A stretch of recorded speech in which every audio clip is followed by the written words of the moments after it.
दोस्तों, mountain coaching classes के YouTube channel पर आप सभी का स्वागत है।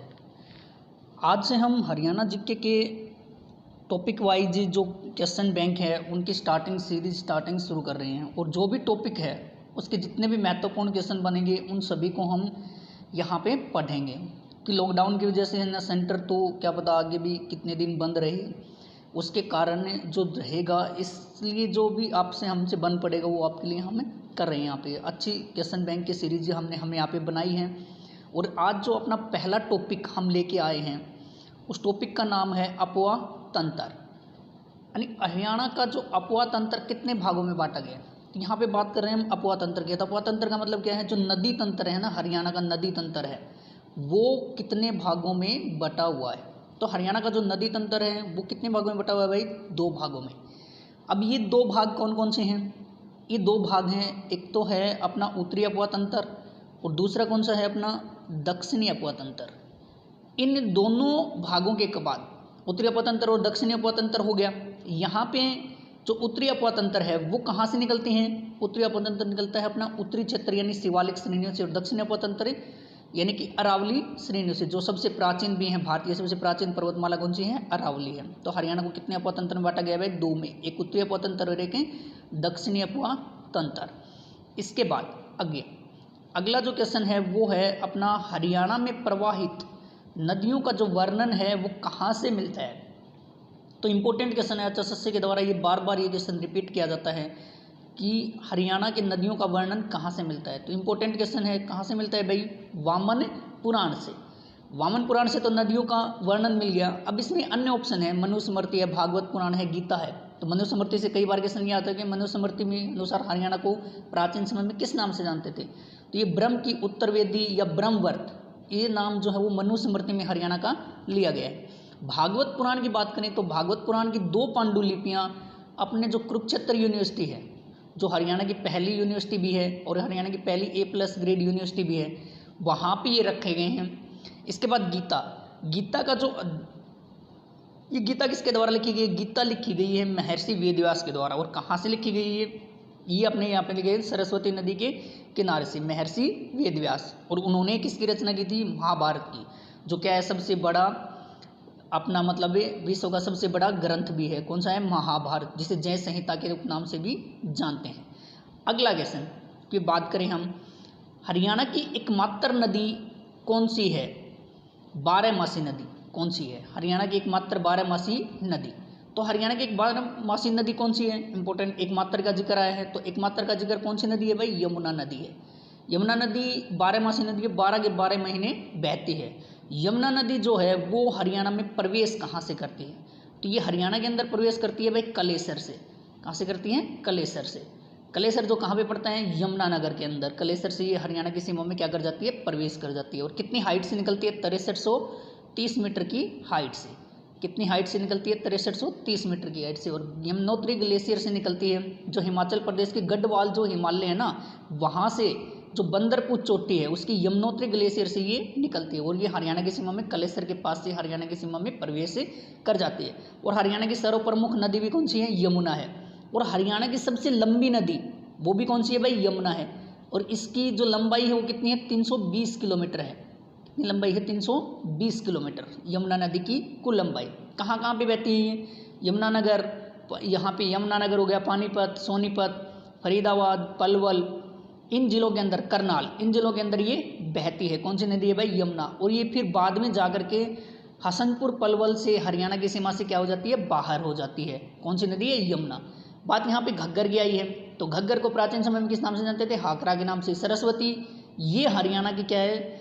आर्यों के समय सबसे पवित्र नदी जो मानी जाती थी वो कौन सी है? सरस्वती। और प्राचीन समय में हरियाणा किस नदी के किनारे था? तो किस नदी के किनारे था भाई? सरस्वती नदी के।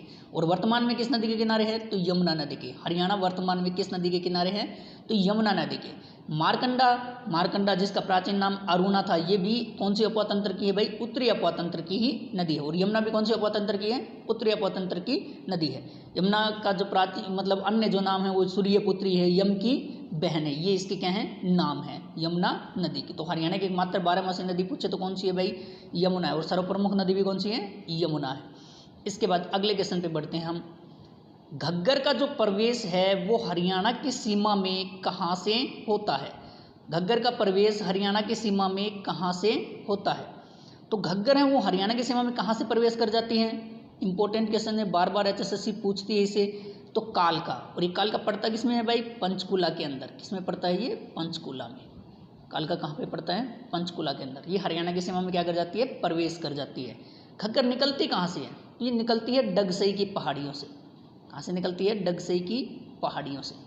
और ये भी कौन सी नदी है? उत्तरी अपवा तंत्र की घग्गर। इसकी कुल लंबाई कितनी है? 291 किलोमीटर। कुल लंबाई पूछे तो कितनी इसकी? 291 किलोमीटर। कलेसर के पास से कौन सी करती है भाई अपनी?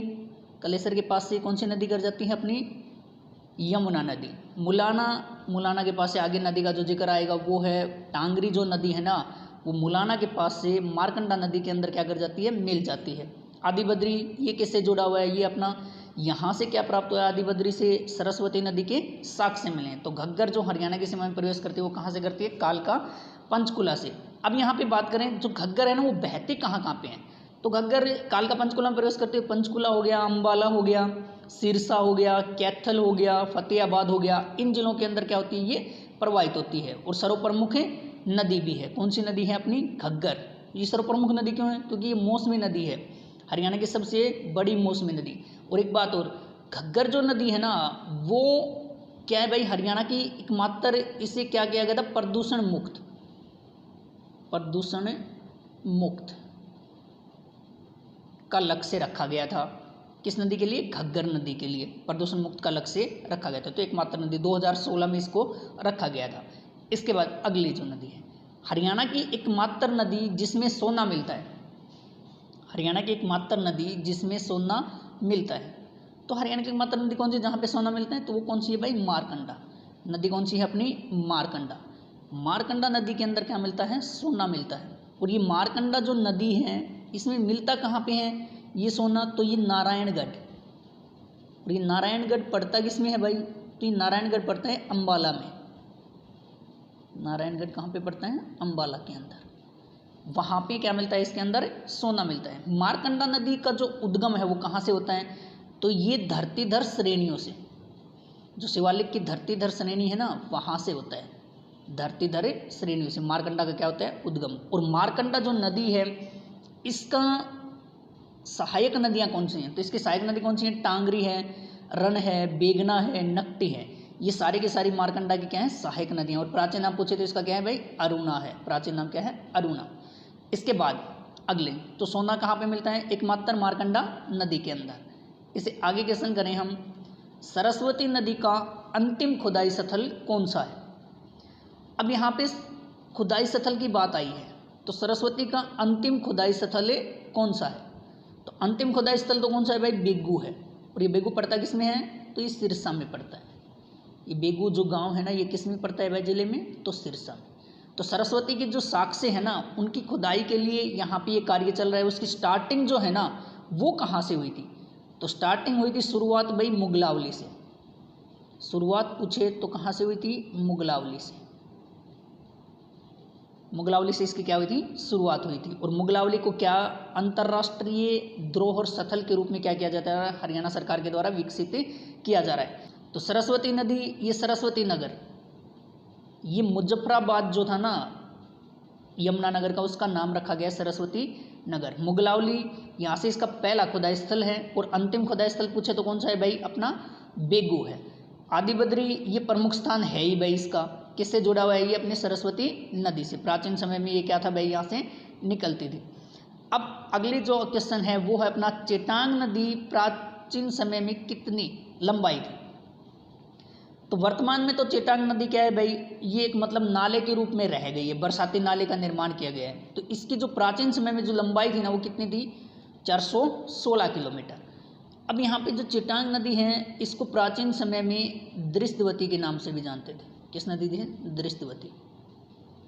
और आर्य से किस नाम से? दृष्टवती के नाम से। और अनार्य से गारा के नाम से चेटांग नदी को। लेकिन जो दृष्टवती है ना वो वर्तमान में HSSC के द्वारा किस नदी को कहा जाता है? साहिबी को। HSSC किस नदी को मान रही है भाई? साहिबी को। क्या मान रही है? दृश्यवती ना। ये अपने ग्रुप डी वाले पेपर में आया हुआ है क्वेश्चन। अब यहाँ पे लंबाई दी 291 किलोमीटर, तो ये किसकी है? घग्गर की। घग्गर की कितनी है? 291। 198 किलोमीटर ये साहिबी की है लंबाई। 320 किलोमीटर ये मैंने अभी बताया था आपको, किसकी है भाई? ये यमुना नदी की। ये किसकी है? यमुना की लंबाई। तो यमुना नदी की लंबाई जो कितनी है? 320 किलोमीटर, जो सबसे लंबी है। तो प्राचीन समय में चेटांग नदी की लंबाई कितनी थी? 416 किलोमीटर थी। अगला है भाई, इंदौरी किसकी सहायक नदी है? तो इंदौरी जो है ना वो सहायक नदी किसकी है? तो इंदौरी किसकी सहायक नदी है? साहिबी की। अब यहाँ पे बात आई, जो इंदौरी नदी है ना कौन से अपवा तंत्र की है? तो ये कौन सा अपवा तंत्र हो गया भाई? दक्षिणी अपवा तंत्र। कौन सा तंत्र हो गया? ये दक्षिणी अपवा तंत्र की नदी है। कौन सी? इंदौरी। और ये मेवात की पहाड़ियों से निकलती है भाई। और मेवात की पहाड़ियों में जो इंदौरी नाम का किला है ना मेवात के अंदर, उसके पास से निकलने के कारण इसका नाम क्या पड़ा? इंदौरी। और ये सहायक नदी किसकी है? साहिबी की नदी है। क्योंकि ये दो हिस्सों में बट करके साहिबी के अंदर क्या हो जाती है? प्रवेश कर जाती है। एक हिस्सा तो पटौदी गुरुग्राम से और दूसरा रेवाड़ी की सीमा से, दो हिस्सों मुख्य धाराओं में बह करके है। और ये कहाँ पे मिल जाती है? साहिबी में। तो इसकी सहायक नदी कौन सी हो गई? ये इंदौरी किसकी सहायक नदी हो गई भाई? ये साहिबी की। और वैसे कृष्णावती भी दक्षिणी अपवा तंत्र की ही है। और दोहान नदी भी, ये भी किसकी है? दक्षिणी अपवा तंत्र की है। कौशल्या नदी ये घग्गर की सहायक नदी है। कौशल्या किसकी सहायक नदी है? घग्गर की। जैसे कि कौशल्या बांध है अपने हरियाणा में, कहाँ पे? पिंजौर पंचकुला के अंदर। तो कौशल्या किसकी सहायक नदी है? झाझरा और कौशल्या दोनों घग्गर की हैं। तो साहिबी की सहायक नदी कौन सी है? इंदौरी है भाई। इससे अगला क्वेश्चन भाई, वियराज बांध किस नदी पर बनाया गया है? अब बांध का जिक्र है बैराज का, तो वियराज बांध जो है ना वो किस नदी पर बनाया गया है? तो वियराज बांध घग्गर नदी पे। किस नदी पे बनाया गया है भाई? घग्गर पे। और ये वियराज बांध बनाया कहाँ पे गया है? तो ये ओट्टू नामक स्थान पे। कहाँ पे बनाया गया भाई? ओट्टू। और ये ओट्टू पड़ता किस में है? सिरसा में। ओट्टू किस में पड़ता है भाई? सिरसा में। तो सिरसा, ओट्टू सिरसा के अंदर ये राज बांध बनाया गया है। किस नदी के ऊपर है? ये घग्गर नदी पे। तो यमुना नदी के ऊपर कौन सा बांध है? हथनी कुंड बैराज। यमुना नदी पे कौन सा है? हथनी कुंड। यमुना नदी पे कौन सा है? हथनी कुंड।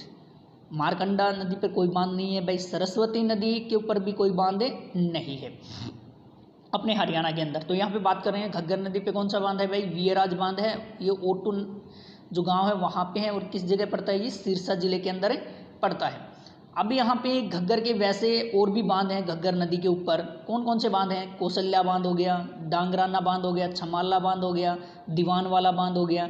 ये सारे के सारे बांध किस नदी के ऊपर हैं? घग्गर नदी के ऊपर हैं। तो घग्गर नदी के ऊपर कौन सा बांध है? वियराज बांध, जो ओट्टू सिरसा में पड़ता है। अगला क्वेश्चन है, सरस्वती हेरिटेज विकास बोर्ड की स्थापना कब की गई? इंपॉर्टेंट क्वेश्चन है कि सरस्वती नदी के जो खुदाई के अंदर जो साक्ष्य मिले हैं ना, उनको विरासत के रूप में रखने के लिए इस विकास बोर्ड का क्या किया गया है भाई? गठन किया गया है। किसके द्वारा? हरियाणा सरकार के द्वारा इसका गठन किया गया है। और ये गठन कब किया गया भाई? 2015। तो सरस्वती हेरिटेज विकास बोर्ड का गठन कब किया गया? 2015। इसका जो अध्यक्ष होता है ना वो कौन होता है? सीएम। अध्यक्ष कौन होगा? सीएम। और इसके वर्तमान में जो उपाध्यक्ष हैं, और ऐसे लगा लो अब पहले भी और वर्तमान में उपाध्यक्ष कौन है? प्रशांत भारद्वाज। प्रशांत भारद्वाज इसके क्या है भाई? अपने यहाँ पे प्रशांत भारद्वाज इसके क्या है? उपाध्यक्ष हैं। तो 2015 में सरस्वती हेरिटेज विकास बोर्ड की क्या की भाई? स्थापना की गई। और 2016 दिसंबर 2016 तक घग्गर को प्रदूषण मुक्त करने का लक्ष्य रखा गया था भाई। इसके बाद सरस्वती हेरिटेज विकास बोर्ड की स्थापना कौन कब? 2015 में। अध्यक्ष कौन होता है? सीएम। उपाध्यक्ष प्रशांत भारद्वाज, जो वर्तमान में इसके उपाध्यक्ष हैं। अगला जो क्वेश्चन है वो है, निम्न में से कौन सी नदी बहरोड नाले में गिरती है? अब यहाँ पे इंपॉर्टेंट क्वेश्चन बन जाता है ये। बहरोड नदी, कोई भी नदी है ना वो नाले या झील के अंदर जाकर के क्या हो जाती है? गिरती है। तो यहाँ पे बहरोड नाले के अंदर इनमें से कौन सी नदी गिरती है? तो इनमें से बहरोड नाले के अंदर गिरती है भाई कृष्णावती नदी। कृष्णावती नदी जो है वो नारनौल के पास से क्या करती है? इसकी सीमा के अंदर प्रवेश करती है। हरियाणा में नारनौल के पास से सीमा में प्रवेश करती है। जयपुर की पहाड़ियों से ये निकलती है। और ये सुंदरेटी, छुच्चकवास, झज्जर और यहाँ पे कोसड़ी से बहती हुई ये नदी बहरोड के नाले में। और ये बहरोड का नाला कहाँ पे है? झज्जर के अंदर है भाई। इसके अंदर ये क्या हो जाती हैं? गिर जाती है। तो कौन सी नदी बहरोड की नदी मतलब गिरती है? तो कृष्णावती। और इसका कृष्णावती का दूसरा नाम क्या है? कसावती नदी भी है। निकलती कहाँ से है? जयपुर की पहाड़ियों से। हरियाणा की सीमा में प्रवेश पूछे तो नारनौल से करती है कृष्णावती नदी। और कौन से अपवा तंत्र की है? तो दक्षिणी अपवा तंत्र की ये नदी है। अगला क्वेश्चन है, निम्न में से किस नदी को प्राचीन महत्व की नदी कहा जाता है? यहाँ पे क्वेश्चन यह है, प्राचीन महत्व की नदी किसे कहा जाता है? तो प्राचीन महत्व की जो नदी है वो किसे कहा जाता है? दोहान को। मैं सरस्वती मत कर देना भाई, क्योंकि दोहान नदी को प्राचीन महत्व की नदी क्यों कहते हैं? क्योंकि ऐसा माना जाता है कि ये भृगु ऋषि की, जो भृगु ऋषि था उसकी जो पत्नी थी, कौन थी? उसका नाम दिव्य पोलिमा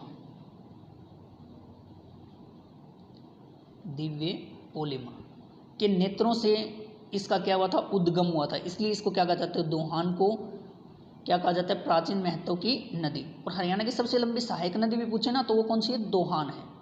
क्यों? क्योंकि जो दोहान की जो लंबाई है ना वो कितनी है? 50 किलोमीटर है। ये जो अपना अभी कलर का पेपर हुआ था एसएससी का पीछे, उसके अंदर ये क्वेश्चन है दोहान की कुल लंबाई कितनी है? तो कितनी लंबाई है भाई? 50 किलोमीटर है दोहान की कुल लंबाई। यमुना की कितनी है? तो यमुना की पूछे तो कितनी है भाई? 320। चट्टान की पूछे तो प्राचीन समय में 416 किलोमीटर थी इसकी लंबाई। प्राचीन समय में कितनी थी? 416 किलोमीटर। तो प्राचीन महत्व की नदी पूछे तो कौन सी? दोहान। क्यों? क्योंकि भृगु ऋषि की पत्नी जो दिव्य पोलिमा थी उसके नेत्रों से इसका क्या हुआ था? उद्गम हुआ था। वैसे दोहान नदी वर्तमान में नीम के थाना क्षेत्र से निकल करके ये हरियाणा, इसमें राजस्थान में 29 किलोमीटर बह करके महेंद्रगढ़ जिले में क्या करती है? प्रवेश। और एकमात्र महेंद्रगढ़ जिले को ही क्या करती है? प्रवाहित होती है दोहान नदी। अगला जो क्वेश्चन है वो अपना है, मारकंडा किसकी सहायक नदी है? तो मारकंडा किसकी सहायक नदी है? मारकंडा नदी है सहायक नदी किसकी? मारकंडा किसकी सहायक नदी है? तो मारकंडा किसकी सहायक नदी है भाई? अपनी सरस्वती की। मारकंडा किसकी सहायक नदी है? अपनी सरस्वती की। मारकंडा नदी पूछे सहायक नदी सरस्वती की। यमुना की सहायक नदी पूछे तो सोम्ब, पथराला और बूढ़ी, ये यमुना की क्या हैं? सहायक नदियां हैं। टांगरी की कौन कौन सी हैं? तो आमरी और बलियाली हैं। आमरी और बलियाली किसकी हैं? टांगरी की। सरस्वती की पूछे तो मारकंडा, इसकी सरस्वती की क्या है? सहायक नदी है। तो मारकंडा का प्राचीन नाम पूछे तो अरुणा। अगला क्वेश्चन, साहिबी नदी का प्रवेश हरियाणा के किस जिले में होता है? तो साहिबी नदी का जो प्रवेश है वो हरियाणा के किस जिले में होता है भाई? सबको पता है रेवाड़ी। और रेवाड़ी का क्षेत्र पूछे तो कोटकासी। साहिबी की जो कुल लंबाई है ये दक्षिणी अपतंत्र की सबसे महत्वपूर्ण नदी है। कुल लंबाई पूछे तो 198 किलोमीटर। कुल लंबाई कितनी है इसकी? 198 किलोमीटर। और रेवाड़ी के लोगों के लिए क्या है? ये स्वर्ग भी है। रेवाड़ी के लोगों का स्वर्ग किसे कहा जाता है? साहिबी नदी को।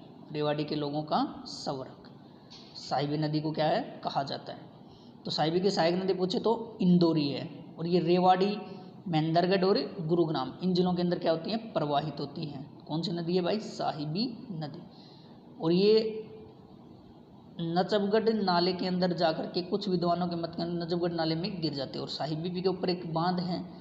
बांध कौन सा है? तो बांध पूछे तो मसानी बैराज है। कौन सा बांध है भाई? मसानी बैराज, जो धारवेड़ा के अंदर ये स्थापित है। मसानी बैराज किस नदी पे? साहिबी नदी के ऊपर। इससे अगला क्वेश्चन जो अपना लास्ट क्वेश्चन है आज का वो है, बूढ़ी किसकी सहायक नदी है? तो मैंने अभी थोड़ी देर पहले ही बताया था बूढ़ी किसकी सहायक नदी है? यमुना की। तो बूढ़ी के साथ पथराला भी है और कौन सी हैं? सोम भी है और बूढ़ी, ये किसकी सहायक नदियाँ हैं? तीनों ये सहायक नदी हैं यमुना की। तो घग्गर की पूछे तो कौन सी हैं? झाझरा और कौशल्या, ये घग्गर की सहायक नदियाँ हैं भाई, झाझरा और कौशल्या। चेटांग नदी की सहायक नदी पूछे तो कौन सी है? तो राक्षसी नदी है। चेटांग की सहायक नदी पूछे तो राक्षसी। मारकंडा की पूछे तो टांगरी। प्रमुख सहायक नदी कौन सी है? टांगरी। मारकंडा की सहायक नदी कौन सी है? टांगरी। और टांगरी वैसे अकेले अंबाला जिले के अंदर बहती है, इसका दूसरा नाम डांगरी भी है। तो ये अपने कुछ महत्वपूर्ण क्वेश्चन थे अपने अपवा तंत्र से। लगभग मैंने इन सारे के सारे टॉपिक इसके अंदर कवर करने की कोशिश की है भाई, कि नदियों से जुड़े हुए जितने भी महत्वपूर्ण क्वेश्चन बनते हैं अपने, वो सारे के सारे मैं आपको इस टॉपिक के अंदर करूँ। आज की क्लास में बस इतना ही रह गया। अगले टॉपिक के साथ आगे अगली क्लास में मिलते हैं।